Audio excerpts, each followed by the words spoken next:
أعوذ بالله من الشيطان الرجيم. بسم الله الرحمن الرحيم. وإذا سألك عبادي عني فإني قريب أجيب دعوة الداع إذا دعان فليستجيبوا لي وليؤمنوا بي لعلهم يرشدون. صدق الله العظيم.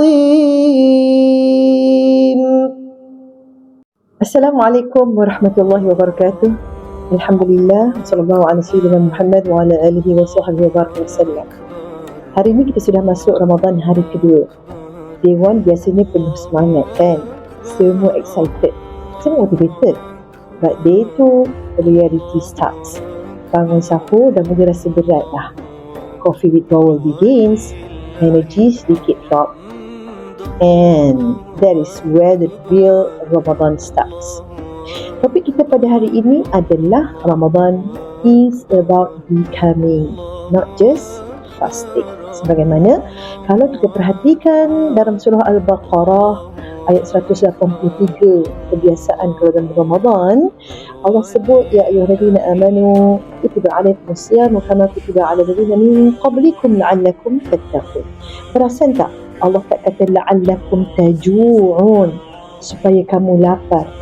Wahai orang-orang beriman, diwajibkan ke atas kamu berpuasa supaya kamu bertakwa. Allah tak sebut supaya kamu berlapar, tapi Allah sebut la'allakum tattaqun, supaya kamu bertakwa. So fasting is not the goal, takwa is the goal. Sebab itu Ramadan bukan tentang menahan lapar semata-mata. It is about who we are becoming. Adakah kita menjadi seorang yang sangat bersabar? Adakah orang yang more conscious of Allah? Sebab itu dalam ayat yang dibacakan tadi, perhatikan wa idza sa'alaka ibadi anni fa inni qarib, yakni dan apabila hamba bertanya tentang aku, maka sesungguhnya aku dekat. Subhanallah, dalam ayat ini Allah tak kata qul lahum, katakan kepada mereka, tapi Allah jawab sendiri, fa inni qarib, aku dekat. Alhamdulillah. Apa hajat kita, harapan kita, letakkan sandaran kita hanya kepada Allah Jalla wa'ala yang mencipta kita, yang mengetahui isi hati kita. So Ramadan is not about food management, it's about heart management. So itu hari kedua ni, cuba kita tanya diri kita, am I fasting from food only? Atau saya juga berpuasa daripada marah, gosip, ataupun daripada negativity? Bagaimana Nabi sallallahu alaihi wasallam bersabda, al-kabaqal, barang siapa yang tidak meninggalkan perkataan dusta dan perbuatan yang buruk, maka Allah tidak berhajat pada lapar dan dahaganya.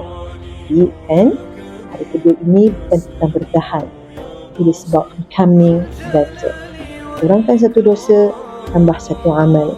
One small improvement today, insyaAllah. Because Ramadan is not just a month we go through, it's a month that is supposed to change us. Semoga puasa kita bukan sekadar lapar dan dahaga, tetapi puasa yang melahirkan takwa. Allahumma a'inna ala siyamina wa qiyamina. Barakallahu fikum. Jumpa lagi esok Miskul Kalam. Assalamualaikum warahmatullahi wabarakatuh.